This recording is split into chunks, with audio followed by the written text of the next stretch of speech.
Gin In Teacups. This is the interview with Kurran the Wolfnotes, or better said, with Kurran, one of the Wolfnote team. The others actually later regretted not sitting for the interview. That's what you get when you have Gin In Teacups questions.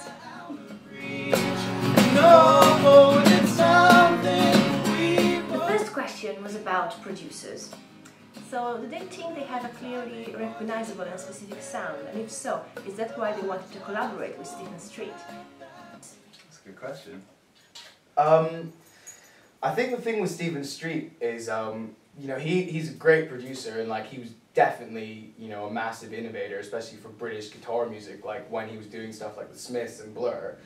And like, I'm watching my words here because like, he's a great guy and I have nothing against him. I just think that like that's when he was in the kind of time when he was really like pushing guitar music forward with the way that he was, you know, that silky sound that he had. No, people couldn't recreate that. Whereas nowadays it's like you just have to press a couple of buttons and you can get that Stephen Street sound, which is a bit annoying because, you know, now his stuff is just overly glossy, and I think for the way that we wanted our records to translate was more to like how it sounds if someone was just eavesdropping in on a rehearsal or something, because that's just how we make our music. We're not like into, you know, computer programming or any of that kind of stuff. And although Stephen Street has a great touch that he puts on songs, I just reckon with our band there was a much more organic element there, which is why we didn't actually end up using him for the album. Although he's a great guy. They seem to be following a slow but steady and reliable rising path.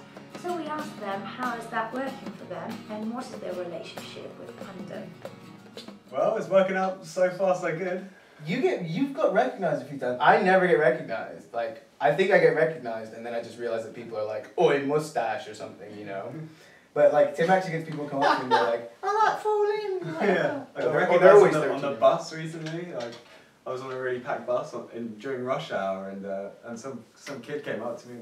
Are you the guitarist from Kurran and Wolfnotes? And I thought, oh my god, it's the first time it's ever happened. And I hope you poked him in the eyes. This is the last thing you're gonna see, man. No. But honestly though, like we don't do that to fans at all. Maybe that's why I haven't been recognized. well put. Yeah. Now, I mean, like, in terms of the internet and stuff, though, with, like, Twitter and all that stuff, I just can't get my head around it. It's just so, like, so Big Brother-ish. It's like, soon there won't even be a Twitter. There'll just be, like, a camera that's fully on my phone, so every time I'm checking my text, there can be, like, crazy fans looking up my nose or something.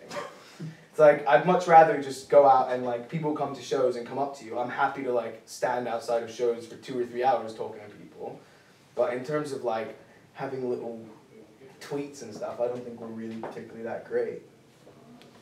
It's hard. It is hard to keep up with it because there's so many, you know, outlets to the internet. You know, there's so many Facebook, YouTube, Twitter. There's so much to keep up with. You know, it's hard to keep too. Yeah. YouTube, Facebook, whatever. It's hard to keep up with everything that's moving so fast.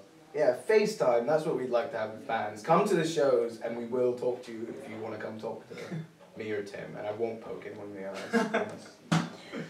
This next question might sound provocative, but we do try and steer thoughts here, so... Is there such a thing as bad publicity?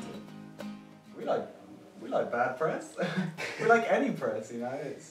Yeah, I just think it's just like, I mean, really, like, over the last, like, 5 years, though, when you really look at the press surrounding most bands, like, most of it is really pathetic.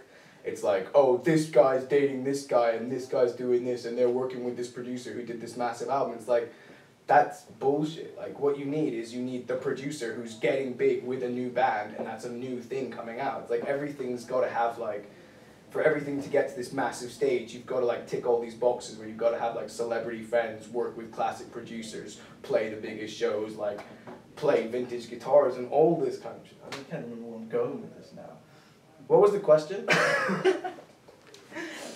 I'm happy, like, I think the songs are personal enough, so if people can't be bothered to read into them, if they really want to know things about me, then screw it. I'm not gonna put it in black and white for people and be like, oh, my girlfriend cheated on me 6 times or something like that. One of Kurran's quotes mentions how he means songs to be snapshots of a moment. So we asked ask him if he ever finds it hard to be completely honest in front of a blank page. I think it's funny that you use the word snapshot, like, because that's kind of more what it is. It's more like, well, you know, the realm that I kind of write in, like the emotions that I definitely, you know, conjure up a lot to write songs. Like, it is just a snapshot. It's basically how I think about those situations at the moment I write the song, and it is like, you know, that's how I was looking at it at that point, and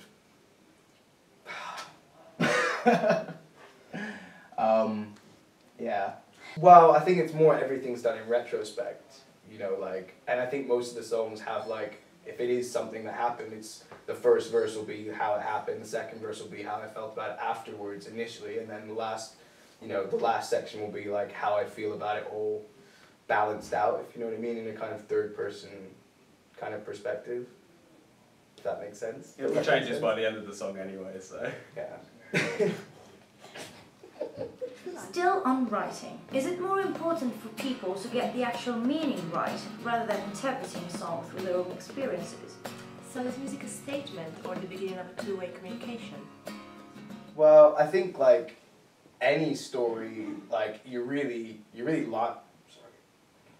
lying to yourself, like if you really think that you can convey any kind of emotion in any kind of pure form, because it's like, even though they're my memories, like I still recount them differently depending on what day it is. Do you know what I mean? So does everyone with everything.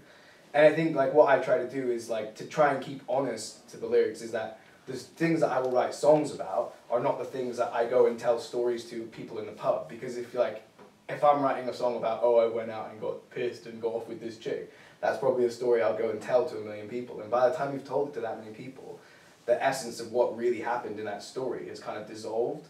So I try and write about, you know, some of the darker things that have happened in my life and regurgitate that. But in no way would I want someone to know exactly what the song's about. It's more about, well, shit happens, this is how you deal with it. And that's where the kind of connection of humanity comes together, where it's like, oh, I'm hurting, and then someone who doesn't even know me hears the song and is like, I'm hurting as well, but I don't feel so bad now because it happens to other people. That's the thought, at least. So this leaves us with what's coming next. The ideals of success and the milestones they expect to find on the way there. Just getting the music out as much as possible, really.